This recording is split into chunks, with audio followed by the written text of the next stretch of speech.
சரியென்று அந்த பிள்ளைக்கு என்ற போனுக்கு இரவிரவா போன் அடிச்சிருந்திருக்கிறார். பிறகு பகல் எப்போதுமே மங்காத ஒரு துறையா இருக்கிறது ஏற்றுமதி இறக்குமதி. இது சார்ந்த சேவையை பெற்றுக் கொள்றதுக்கு நீங்கள் தொடர்பு கொள்ள வேண்டிய நிறுவனம் இலங்கையில் அரசு அங்கீகாரம் பெற்ற ஜெஃப்னா பிசினஸ். நிறுவனங்களை பதிவு செய்தல், அறக்கட்டளைகளை பதிவு செய்தல், அதைவிட அனைத்து வகையான சட்ட ரீதியான உரிமங்களையும் பெற்றுக் கொடுக்கிறார்கள். அத்தோட கணக்கியல் சேவையையும் வழங்குகிறார்கள். மேலதிக விவரங்களை பெற்றுக் கொள்றதுக்கு ஜெஃப்னா பிசினஸோடு தொடர்பு கொள்ளுங்க. திருமணத்துல முக்கிய பங்கு வகிப்பவர்கள் தரகர்கள். நிறைய குடும்பங்கள் காதல் திருமணத்தை ஏற்று நிற்கிறது. சில குடும்பங்கள் இல்லை, தரகர்கள் மூலமாகத்தான் தங்களுடைய பிள்ளைகளுக்கு திருமணம் செய்து வைக்க வேண்டும் என்ற ஒரு உறுதியான முடிவில் இருப்பார்கள். அதற்கு காரணம் நல்ல ஒரு குடும்பத்தில் நல்ல பிள்ளைகிட்ட தன்னுடைய பிள்ளையை கொண்டு போய் சேர்க்கணும் என்றதில் அவர்கள் ஆவல் படுறார்கள். அதுல தவறு இல்லை என்றுதான் சொல்ல முடியும். இந்த நிலையில தற்போது நிறைய தரகர்கள், எல்லாரையுமே சொல்லல, பெரும்பாலான தரகர்கள் ஏமாற்று விடயங்களை செய்து கொண்டிருக்கிறார்கள். நிறைய பண மோசடிகளில் ஈடுபடுகிறார்கள். அது மாத்திரமல்லாது ஒரு திருமணத்தை செய்து வச்சா தனக்கு இவ்வளவு பணம் கிடைக்கும் என்றதுக்காக உண்மைகளை மறைத்து பொய்யான விடயங்களை சொல்லி நிறைய குடும்பங்களை கொண்டு போய் ஆபத்தான நிலையில மாட்டி விட்டிருக்கிறார்கள். இப்படி நிறைய செய்திகளை நீங்க பார்த்திருக்கலாம். அதே மாதிரி இப்ப இந்த சமகாலத்தில் சமூக வலைத்தளம் பெரிய அளவில் வளர்ந்து போயிருக்கிற இந்த கால பகுதியில் சமூக ஊடகங்கள்ல திருமண சேவை என்ற பெயர்ல நிறைய மோசடிகள் நடந்து கொண்டிருக்கிறது. அது பல இடங்களில் நீங்கள் கூட அனுபவித்திருக்கலாம். சில திருமண சேவைகளை நீங்க தொடர்பு கொண்டு உங்களுடைய விவரங்களை அனுப்புகின்ற போது அல்லது அவர்களை தொடர்பு கொண்டு இப்படி ஒரு மணமகன் பார்க்கணுமோ மணமகள் பார்க்கணுமோ என்று சொல்லுகிற நேரத்தில் அவர்கள் சொல்ற விடயம் முற்பணமாக 10,000, முற்பணமாக 15,000, 20,000, 50,000 என்று முப்பணங்களை உங்களுக்கு நம்பிக்கை தந்து வாங்கி விடுவார்கள். எனவே இப்படி முற்பணத்தை வாங்கினதுக்கு பிறகு எந்த விதமான நடவடிக்கைகளையுமே அவர்கள் மேற்கொள்ள மாட்டார்கள். எனக்கு தெரிந்துமே இப்படியான சில சம்பவங்கள் நடந்திருக்குது. யாழ்ப்பாணத்தில் இருக்கிற முக்கியமான திருமண சேவை நிறுவனம் ஒன்று பணத்தை வாங்கினது. ஆனாலும் 2-3 பெண்களினுடைய விவரங்கள் அனுப்பப்பட்டது. அவர்களை திரும்ப தொடர்பு கொண்டு கொட்டா, அனுப்பினீங்களா, கொஞ்சம் இருங்கோ, என்ன சொல்லுங்க, அப்படி இப்படி வந்து இன்றைக்கு நாங்கள் எடுத்து சொன்னாலும் பிறகு நாங்கள் ஒவ்வொரு நாளும் எடுக்கிறது சரியில்லைன்னு போட்டு ஒரு 3 வாரங்களுக்கு பிறகு திரும்ப எடுத்து கேட்டா, என்ன பெயர், நீங்கள் சொன்னீங்களா, உங்களோட என்ன சொல்லுங்க, சரி எங்களுடைய பணியாளர்கள் உங்களை தொடர்பு கொள்வார்கள் என்று வச்சுட்டு இப்படி ஏமாற்று விடயங்களை செய்து கொண்டிருக்கிறார்கள். இதே மாதிரி நிறைய பேர் இந்த மாதிரியான ஏமாற்று விடயங்களை அனுபவித்திருப்பீர்கள். யார் யாரெல்லாம் அனுபவித்திருக்கிறீர்களோ உங்களுடைய கருத்தை பதிவு செய்து கொள்ளுங்க. இந்த காணொளியில ஒரு அம்மாவோட கதைக்க போறேன். அந்த அம்மா சுவிஸ்ல வாழ்ந்து கொண்டிருக்கிறார். அவர் இன்றைய நாளில் என்னோட தொடர்பு கொண்டு ஒரு மோசடியை என்னோட பகிர்ந்திருந்தார்.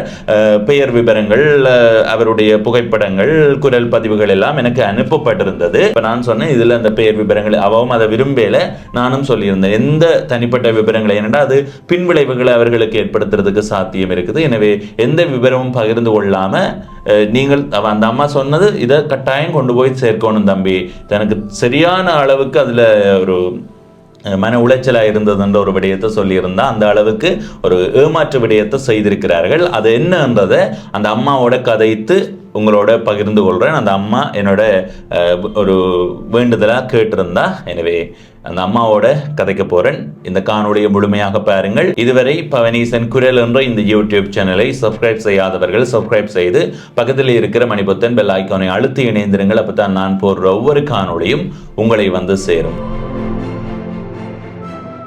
இப்ப நாங்கள் அந்த அம்மாவோட கதைக்க போறோம். வணக்கம் அம்மா. வணக்கம். நீங்கள் இந்த திருமண சேவை மூலமா ஒரு பிரச்சனையை எதிர்கொண்டிருக்கிறதா சொல்லி இருக்கிறீர்கள். அது பற்றி எங்களுக்கு தெளிவா சொல்லுங்க. இப்ப இதை பார்த்து 4 பேர் வெளிப்படையணும்ன்றதுதான் உங்களுடைய நோக்கம். எனவே அதை என்ன நடந்ததுன்றதை முழுமையா சொல்லுங்க. ஆமாம், என்னன்னா தம்பி, நான் போன வருஷம் வெக்கேஷனுக்கு சுவிஸ்ல இருந்து நான் ஸ்ரீலங்காவுக்கு வந்திருந்தேன். அப்ப ஒரு அம்மா தனது பிள்ளைக்கு நான் ஊருக்கு போன பொழுது அங்க நான் நிறைய காலமா நான் பென்னி பகுதிகளுக்கு போகையில அப்ப அங்க போகும் பொழுது வேண்டிய அம்மா வந்து தனக்கு இந்த மகள் ஒரு நாள் பாதிக்கப்பட்டிருக்கிறா, ஒரு புள்ளி ஒன்று இருக்குது, நீங்கள் எனக்கு ஒரு திருமணம் ஒன்று பார்த்து வெளிநாடுக்கு இல்லாட்டி உள்நாடுக்கு எங்க இருந்தாலும் பார்த்து ஒரு திருமணம் செய்து வைக்க சொல்லி எனக்கு கேட்டிருந்தா. அப்ப நானும் ஓமன்னு சொல்லி பார்த்துட்டு அந்த பிள்ளையோட இருந்து கழிச்சுட்டு ஓமன்னு சொல்லி வந்தா பிறகும் இங்க சுவிஸுக்கு வந்தா பிறகும் அவையல் நான் இங்க எத்தனை பேர்கிட்ட கொடுத்திருந்தேன்னா அவை போய் திரும்பவும் போன் அடிச்சு கேட்டுக்கொண்டு இருந்தா போல நான் இங்க ஒரு அவையோட திருமண சேவையை வந்துட்டு கதைச்சு அது ஒரு பூவின் இது வரக்கூடிய ஒரு பெயர் தான். அவன் அந்த முகமூல சந்திச்சு நான் அவைக்கு போட்டு அவை பேருந்து அது வாட்ஸ்அப் மூலம் அவன் நம்பர் தந்துச்சுட புரோக்கர்.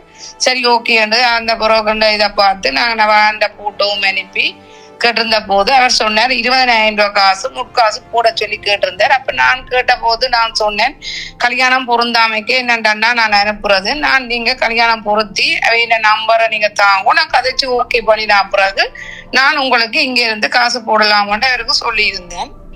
அப்ப அவரும் சரி என்று சொல்லி ஓகே என்று நம்பரை தந்து 1 மணித்தியாலத்துக்குள்ள நீங்க காசு போடுவோம்னு அவர் சொல்லி இருந்தேன். நான் அப்படியும் தர மாட்டேன், நீங்கள் கதைச்சு நான் ஓகே பண்ணினா பிறகுதான் தருவேன். அவர் தான் காசு புரோக்கருக்கு வாங்குற இல்ல, நீங்க புத்தகம் பென்சிலா அப்படியேதான் வாங்கி தர சொல்லி இன்னொரு புரோக்கருக்கு நாங்கள் அந்த 20,000 ரூபாய் வேற ஒரு ஆளுக்கும் கொடுக்கணும் என்று சொல்லியிருந்தேன். நான் எல்லாத்துக்கும் மூமெண்ட் சொல்லித்தான் நான் அந்த நம்பரை வாங்கினேன்.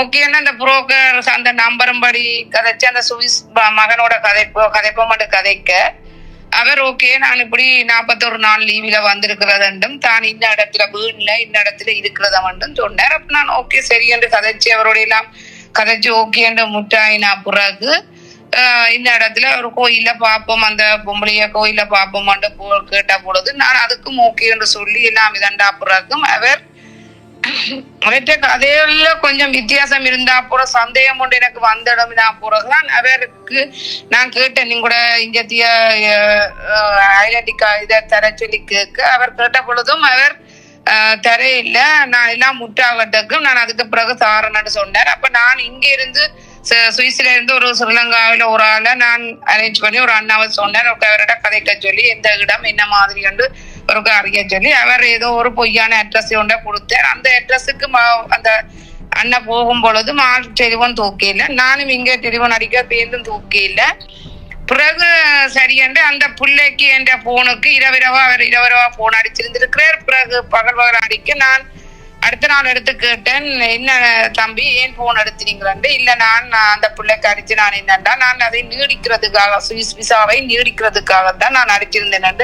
அப்ப நான் சொன்னேன் நீங்க வாய்ஸ்ல போட்டுக்கலாம் தானே தம்பி, ஏன் அங்க அடிச்சுனீங்களேன்னு கேட்க சரி என்று சொல்லி போட்டு அதையும் நான் சரி குழப்பம் இல்லாம இருந்த போதும் அவர் திருப்பி போன் அடிச்சு எனக்கு அடிச்சு கேட்டார், அக்கா என்ன மாதிரி அந்த சம்பந்தம் என்ன மாதிரி என்ன. அப்ப நான் சொன்னேன் ஓகே நீங்க உங்களோட ஐடியா போடுங்கண்டா. திரும்பவும் அவர் தரமாட்டேன் எல்லாம் முட்டாட்டும் அக்கா நான் தரலாமாண்டா. சரி என்று சொல்லி போட்டு போகத்தார். அந்த தங்கச்சி தான் எனக்கு சொல்லிச்சுது இல்ல இப்படி இது ஒரு வித்தியாசமா இருக்கு அக்கா, நீங்க அந்த புரோக்கருக்கு போன் அடிக்கணும். அதுக்கு முன்னமும் அவர் சம்பந்தம் இல்லாம நிறைய விஷயங்கள் கதைச்சிருந்தவர்.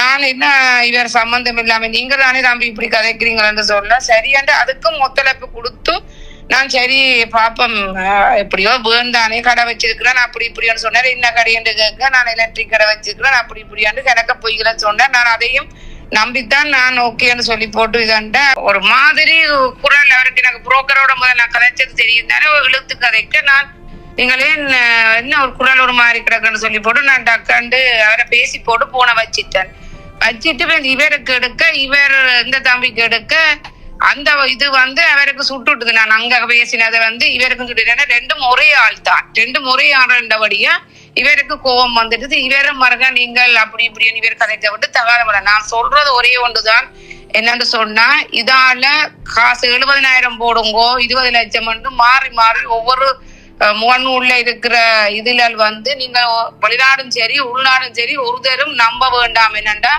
எக்காரணம் கொண்டும் சும்மா ஒரு இதை வச்சு ஆக்களை வச்சு இதுக்கண்டு ஒரு குழுவா தொடங்கி 10-15 பேரை வச்சு இதுக்கண்டு ஒரு ஐயரை வச்சு அதை பொருத்தி அவைக்கு தங்கட வருமானத்துக்கு தங்களுக்கு வெளிநாட்டுல இருந்தோ இல்ல உள்நாட்டுல இருந்தோ தங்கட அக்கௌண்ட்டுக்கு காசை போடுங்கன்னு போட்டுட்டு புலையா வேற இனத்தை சில பேர் இனம் பாப்பினம் சாதி மதங்கள் படிப்பு எல்லாம் பாப்பினம் அதையெல்லாம் பொய்ய சொல்லி பொறுத்தி அப்படி எனக்கு நான் 2-3 பேருக்கு இது பார்த்தேன்னா 2-3 பேருக்கும் அவ பொய்யா இது தகவல் நாங்கள் உண்மையான இதை பார்த்தபடியா நான் இதை உங்களுக்கு விழிப்புணர்வா சொல்றேன்.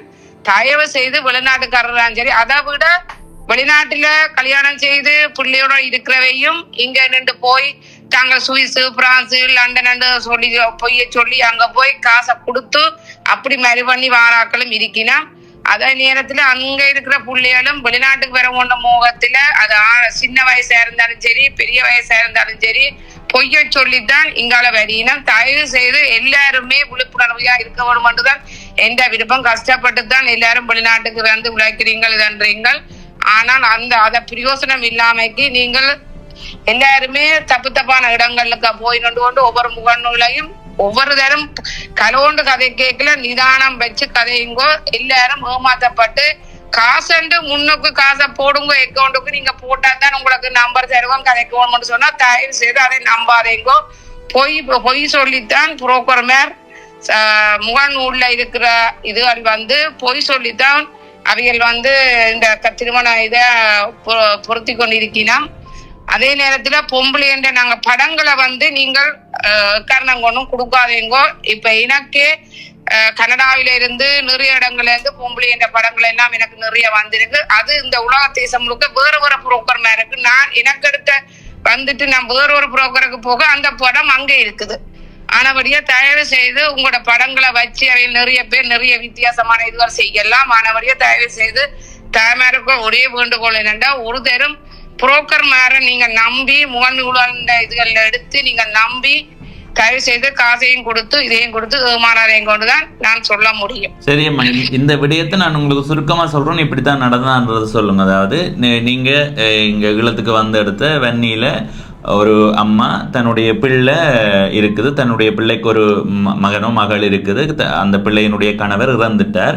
எனவே தன்னுடைய மகளுக்கு ஒரு சம்பந்தம் உண்டு பார்க்கலுமெண்டா பாருங்கன்னு உங்களுக்கு சொல்ல நீங்கள் ஒரு திருமண சேவையை தொடர்பு கொண்ட நீங்க முகநூல் தளத்துல நிறைய இடத்துல தொடர்பு கொண்ட நீங்க அந்த திருமண சேவை பூவினுடைய பெயர்ல வருது. அப்ப அந்த திருமண சேவையை தொடர்பு கொண்டு நீங்க அவர்களோட கதை கேட்க அவர்கள் இவருக்கு ஒரு நல்ல பொருத்தமான மணமகன் இருக்கிறார், அவர் சுவிஸ் என்று சொன்னது. அதுக்கு பிறகு அந்த சுவிஸ்ல இருக்கிற மணமகன் அவருடைய தொடர்பு தந்து கதைக்க வச்சது உங்களோட. நீங்க கதைச்சு கோயில்ல போய் பார்ப்போம் சொல்லி இப்ப இந்த இரவா ஏதோ அழைப்படுத்துன்னு சொன்னீங்க. அப்படி தொந்தரவா இருந்ததால நீங்க பிறகு அந்த தரகரோட கதை கேட்க உங்களுக்கு அவற்ற குரல்ல ஒரு வித்தியாசம் தெரிஞ்சதால நீங்க பிறகு கண்டுபிடிச்ச நீங்க அந்த தரகரும் அந்த மணமகன் இருக்கிறதா சொன்ன நபரும் ஒன்றுதான். இந்த காசை ஏமாற்றி வாங்குறதுக்காக உங்களை நம்ப வைக்கிறதுக்காக அந்த தரகரே மணமகன் மாதிரி கதைச்சிருக்கிறார். அப்படித்தானே? அதுவும் அப்படித்தான் உண்டு. ரெண்டாவது அந்த புள்ளைய போய் அவர் சம்மதிக்க சொல்லி அதை சம்மதிக்கிறதுக்கு இந்த இடத்துல போய் பாக்குறேன்னு சொன்னா அவருக்கு கோபம் வந்தது என்னன்னா நான் அந்த பிள்ளைய கதைக்க விடையில ஒன்று ஒரு கோபமும் அவருக்கு இருக்குது. அந்த பிள்ளை என் மூலம் தான் இதான்றது தான் கதைக்க மாட்டேனாக்கா நான் மேரி பண்ணினா பிறகு எனக்கண்டு அவர் வந்தா பிறகு நான் கதைக்கிறேனாக்கா அது முன்னம் நான் கதைக்க மாட்டேன். அந்த விழிப்புணர்வு அந்த பிள்ளை இருந்த வழியாத்தான் அந்த பிள்ளை தப்பிச்சது. இல்லையா அந்த பிள்ளைய நாங்கள் பைபோஸ் பண்ணி கதைக்க பண்ணியிருந்தா அந்த பிள்ளை அவர் என்னன்னா முதலே அந்த பிள்ளைய கென்பஸ் கோல் போட்டு நாங்க கதைச்சினாங்க. கென்பஸ் கோல் போட்டு எடியே கதை கேட்க எனக்கு ஒரு இது வந்தது, என்ன இவர் ஃபர்ஸ்ட் டைம் கதை கேட்க இப்படி கதைக்கிறார் என்றாரோ எனக்கு இது ஒன்று வந்துட்டுது. அப்ப நான் அப்பவும் விட்டுட்டு சரி நீங்க கதைச்சு கொள்ளுங்க வேண்டிய அம்மான்னு நான் அந்த கென்பஸ் கோலை விட்டு விலகிட்டேன். சரியான வச்சுட்டேன். இவர் அதுக்கு பிறகுதான் 2-3 தடவை எடுத்திருக்கிறாரு அங்க. அப்ப அந்த பிள்ளை அதை அலோவ் பண்ணல. அந்த பிள்ளை எனக்கு தான் வாய்ஸ் போட்டிருந்தேன், எங்கிட்ட டைம் வித்தியாசம் தானே எனக்கு போட்டிருந்தேன். அக்கா நான் போன் தூக்க மாட்டேன் நீங்களே கைது கொள்ளுங்க அக்காண்டு அந்த பிள்ளை சொன்ன வழியாத இவருக்கு கோவம் வந்துட்டு. அப்ப இவ அந்த ஃப்ராட் வழியா தான் அப்படி கதைக்க வேண்டி வந்தது. அந்த பிள்ளை அக்கா வெளிநாட்டு மோகம் தான் பிரதானமா இருந்திருந்தா அந்த பிள்ளை எவ்வளவோ விளைவுகளை சந்திக்க வேண்டி வந்திருக்கும். என்ன? ஆமா ஆமா, அந்த பிள்ளை பாதிக்கப்பட நாங்க விட மாட்டோம் தானே. கஷ்டம், அது சரியான கஷ்டம். இனிமேல் இல்ல கஷ்டம். அப்ப நான் புரோக்கருக்கு சொல்லித்தான் செய்யறேன். இனிமேல் இல்ல கஷ்டம், அந்த பிள்ளையில சீதனம் இல்ல, அந்த பிள்ளைக்கு இதுவும் இல்ல, நீங்கள் எல்லாம் ஏற்றுக்கொள்வீங்களா இருந்து அப்படி வர ஆளை பார்க்க சொல்லித்தான் நான் சொன்னேன். அவர் அதை சாதகமா வச்சுக்கொண்டுதான் அவர் எழுதுங்க. அதுக்குள்ளயும் அவர் சொல்றார் 28 பவுன் தாலிக்கொடி கட்டுவேன் தான் என்று சொல்லு. அப்ப நான் அதையும் சொல்றேன், நீங்க 28 பவுன் தாலிக்கொடி கட்ட வேணும், அது செய்யணும், இதுவா செய்யணும் எங்களுக்கு தேவையில்லை. நீங்கள் நல்லபடியா அந்த பிள்ளைய பார்த்தா சரின்னு சொல்றேன். இல்ல இல்ல அது உங்கள்கிட்ட சொல்ல கேட்கல. அவர் கதைச்சது நிறைய அப்படி நிறைய பேர் ஏமாத்து படினா என்னடாமா. அது இப்ப 2 பேரும் ஒரே நபர் தான்ன்றது 100% உறுதிப்படுத்திட்டீங்களா நீங்கள்? 2 பேரையும் 100%. நான் பேட்டா கதைச்சினான், புரோக்கரோட பேட்டா கதைச்சிட்டு தான் இவருக்கு திருப்பி எடுத்து இவருக்கு நான் பேட்டா கதைச்சினான். சரியா? இனிமேல் இப்படியான சொன்னா நேரில் போல இதாண்டு வேணும்னு சொல்லி அவருக்கு பேசிட்டு தான் விட்டனா. அப்ப அந்த நாங்களும் எங்கள புள்ளதான் முகநூல்ல போய் எங்களும் நம்பித்தானே சரி இது உண்மையா புரோக்கரா இருக்குமானே நம்பித்தானே நாங்கள் போறது. அப்ப அதை இவியல் துசப்படுத்தி கொண்டு இல்லை இருக்கணும் ஒவ்வொரு அது பொம்பளை பிள்ளைன்ற வாழ்க்கை வேறு யாரையும் பரவாயில்லை. பொம்பளை பிள்ளைன்ற வாழ்க்கையில இவ சீரழிக்கிறது பெரிய தவறு விளங்குது. அதுக்காகத்தான் நான் என்ன போல நிறைய பேர் பாதிக்கப்பட்டிருக்கலாம் இதால. இதே மாதிரி வவுனியால ஒரு அக்கா எனக்கு தெரிஞ்ச ஒரு சிஸ்டர் ஒரு ஆள் நல்ல ஃபேமிலி அவன் சொன்னவன் 40,000 ரூபாய் காசு கொடுத்து அவ ஏமாந்தப்பட்டிருக்கா. ஒரு ஆண் மகனுக்கு புரோக்கர் பார்த்தவ ஒரு பொம்பளை ஒரு ஆளை பார்த்து 40,000 ரூபாய் போட சொல்லி அவ போட்டுட்டா அந்த காசு திருப்பி வேற இல்ல வாக்கு. என்னன்னா அதுவும் ஏமாந்தப்பட்டிருக்குது தெரியுமா. அதுவும் முகநூல்லதான் பார்த்தவான்னு சொன்னவா. அப்ப எனக்கு அதுக்கு இந்த கதையை சொல்ல போதா அந்த பிள்ளை இந்த கதையை எனக்கு சொல்லிச்சுது இப்படி என்ன. அப்ப அதுக்குதான் நான் பொதுவா சொல்றது என்னன்னா ஒரு ஆள் நான் 7 சிம் 8 சிம் வச்சு ஒரு குழுவா நடத்தினோம். அதை விழிப்புணர்வை நீங்க போட்டீங்கன்னா நல்ல என்னன்னு சொன்னா எல்லா மக்களும் பாதிக்கப்படக்கூடாது. அதான் எந்த நோக்கம். நல்ல காலம் அந்த பிள்ளை எனக்கு திரும்பவும் எடுத்து எனக்கு பிள்ளை டக்கு அக்கா இது ரெண்டும் ஒரே வாய்ஸா கிடக்காக்கா நீங்க திரும்ப இருக்கா என்ன லைன்ல வச்சுக்கொண்டு அந்த அவரை கெடுங்க. அந்த பிள்ளை சொன்ன வழியாக நான் அந்த பிள்ளையை லைன்ல வச்சுக்கொண்டு அவரை கெடுத்தேன். அப்பதான் எனக்கு அது விளங்கினது. இல்லைன்னா நானும் கண்டுபிடிச்சிருக்க மாட்டேன். என்ன கதையில கொஞ்சம் இதா இருந்தேன் நான் வாய்ஸ கண்டுபிடிக்கல. நான் இப்படி எல்லா நான் பாதிக்கப்பட்ட மாதிரி நிறைய பேர் காசை கொடுத்திருப்பேன். வேணும் நிறைய பேர் இதுல நிறைய பேர் பாதிக்கப்பட்டேன்னு நான் வேற பகுதியிலயும் இருந்தேன்னா தயவு செய்து தயமாருக்கோ ஒரு வேண்டுகோள் தான் என்னன்னா அந்த பிள்ளைண்ட படங்களை பிள்ளைகளுக்கு கல்யாணம் கட்டி வச்சா சரியாண்டதான் நினைக்கணும். வழிய உள்ளுக்குள்ள என்ன நடக்குது என்றதை தெரியல. புரோகமா முழு பேரும் மறைச்சுதான் எல்லாத்தையும் செய்யலாம். வடிவா தீர விசாரிச்சு அதுக்கேற்ற மாதிரி கல்யாணம் செய்து வைக்கணும்ன்றதான் இது கல்யாணம் பண்ணது 1000 காலத்து பாயிரு. இன்றைய கல்யாணம் விட்டு நாளைக்கு விட்டுட்டு போற விஷயம் இல்லத்தானே தம்பியாது. அத பெற்றோர்கள் வடிவா விசாரிச்சு செய்ய சொல்லி நான் இன்றைக்கு நேற்றும் ஒரு ஆள் படம் ஒரு புரோக்கர் அந்த எனக்கு அனுப்பி இருந்தார். அவர் சரியான போய் வேறொரு இனத்தை பிடிச்சு இன்னாக்கள் சொல்லி அவர் ஏமாத்தப்பட்டு அவருக்கும் இப்படியே பேசி போட்டுதான் வச்சேன். அதுக்கு பிறகு நான் இனி இதுல பாக்குறேன் விட்டுட்டேன். என்ன தெரிஞ்ச ஆக்களுக்குள்ள பாக்கலாம் வழிய இப்ப தெரிஞ்ச ஒரு ஃப்ரெண்ட் மூலமா அப்படி போகலாம் வழிய இப்படியான செய்யறதுக்கு போக கூடாதுன்ற ஒரு முடிவு நான் இண்டையில இருந்து எடுத்து நான் என்னன்னா எல்லாமே இதான் இருக்குது. வேற வேற ஆக்கள் சொல்லிச்சுன்னா கவனமும் இப்படி நடக்குதுன்னு வேற வேற ஆக்களும் சொல்லி கொண்டிருக்கீங்க. தயவு செய்து எனக்கு ஒரு முறைதான் நான் சொல்ல முடியும். என்னன்னு சொன்னா இந்த முகநூல்களை பார்த்து ஓமண்டு சொல்லி ஒரு சிம்மிலேயே 7 பேர் 8 பேர் வச்சு குழுவா நடத்தினா இதுக்குள்ள ஐயர் மேலையும் வச்சிருக்கீங்க பொருத்துறதுக்கு. இதை பொருத்தி ஐயர் மேலையும் வச்சு இதுக்குள்ள அதையும் செய்யணுமாமட்டு அவரே தண்ட வாயால சொன்னது தெரியுமா. அப்ப அது கஷ்டம். நான் பொதுவா சொல்றேன் படங்களையும் அனுப்புறேன். நம்பிக்கைக்கு படங்களையும் அனுப்பி அந்த மாப்பிள்ளைன்ற பகுதியும் அவங்க சுவிஸின் எந்த இடமாண்டு கொடுத்தி சொல்லி பேர்கள் எல்லாத்தையும் எடுத்து அந்த இதுல கொடுத்தி போடுறாங்க. நாங்க இந்த இடம் நம்பக்கூடிய மாதிரி. அப்ப சரி நம்பும் தானே உங்களுக்கு படம் அனுப்பினவர். அப்ப அதை பார்க்கும்போது எந்த இடம் மாதிரி இருக்கு வெளிநாடு இல்ல. அவர் அந்த படத்தை பார்க்கும் பொழுது எனக்கு துபாய் அப்படியில இருந்த மாதிரி தான் எனக்கு தெரிஞ்சது. என்னன்னா அவர் ஒரு லக்கேஜையும் அந்த சுவிஸ்ல இருந்த அந்த அமைப்பு அதுல இல்ல. அந்த படத்தை பார்க்கும் பொழுது சுவிஸ் அமைப்பு இல்ல. எனக்கு தெரிஞ்ச எங்க இடங்கள் இப்ப நான் இங்க இருக்குன்னா பார்த்தோன்னே ஒரு துபாய் கட்டாறு பக்கம் இருந்துட்டு வந்த மாதிரி அது ஆற்று போட்டோவும் தெரியாது. அவர்தான் ஆளுன்னு தெரியாதானே. அப்ப அவர் வேற ஆற்று போட்டோவை வச்சுதான் இவர் இந்த வேலையை செய்திருக்கிறார் ரோடு வேல விளங்குதா. அப்ப நான் சொன்னது என்னன்னா பொம்பளை பிள்ளைகள வாழ்க்கையை கொண்டு தாதப்பனே சீரழிக்க கூடாதுன்றதான் இந்த இது எல்லாருமே விழிப்புணர்வா இருக்கணும்ன்றதுதான் இந்த குறிக்கோள். எனக்கு அவரை யாருன்னு தெரியாது ஒன்னும் தெரியாது.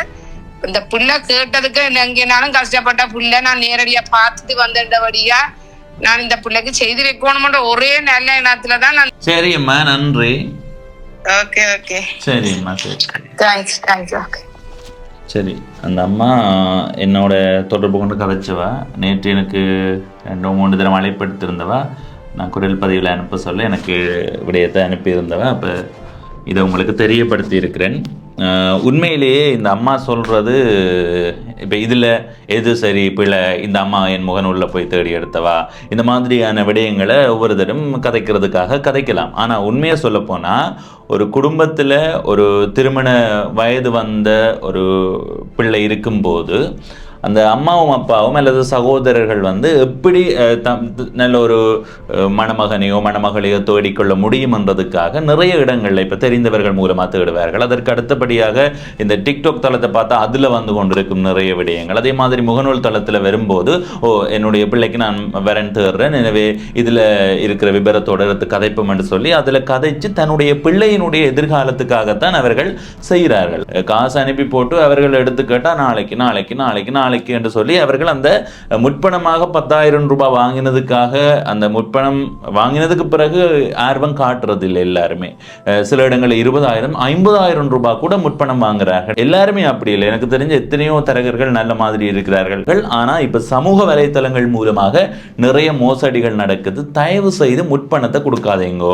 உங்களுக்கு அலுவலகம் இருக்காண்டு கேளுங்க. முதல்ல அலுவலகம் இருந்தால் அலுவலகத்தில் போய் கதைச்சு அது ஒரு ஆதாரபூர்வமாக நீங்கள் சமர்ப்பித்து போட்டு வாங்க. அப்படி இல்லாமல் முகநூல் பக்கங்களில் மட்டுமே ஒரு பெண்ணினுடைய புகைப்படத்தையோ விவரங்களையோ முகவரிகளையோ தொடர்பெண்களையோ அனுப்பாதீர்கள். அது பாரிய அளவில் ஒரு பாதிப்புக்கு உள்ளான ஒரு விடயமாக மாறும். தவறான வழிகளில் கூட எத்தனையோ பேர் பயன்படுத்தலாம். இப்போ இந்த அம்மாவுக்கு ஒரு மணமகன் என்று சொல்லி ஒருவருடைய புகைப்படம் அனுப்பப்பட்டிருக்குதானே, அந்த நபருக்கு கூட இது தெரிஞ்சிருக்காம இருந்திருக்கலாம். சில வேளைகளில் யார் ஒருவருடைய புகைப்படத்தை அனுப்பியிருக்கலாம். எனவே நீங்கள் உங்களுடைய பெண்ணினுடைய புகைப்படத்தை ஒரு திருமண சேவைக்கு அனுப்பினா அவர்கள் உங்களுக்கு தெரியாமல் கண்டபாட்டுக்கெல்லாம் மோசடிகளுக்காக உங்களுடைய பிள்ளைகளினுடைய புகைப்படங்களை பயன்படுத்தி கொள்றதுக்கு வாய்ப்பு இருக்கு. எனவே ஆண்கள் அதை சாதாரணமாக தட்டி விட்டுட்டு போடலாம். ஆனால் பெண்களாக இருந்தால் மிக அவதானமாக இருந்து கொள்ளுங்கோ.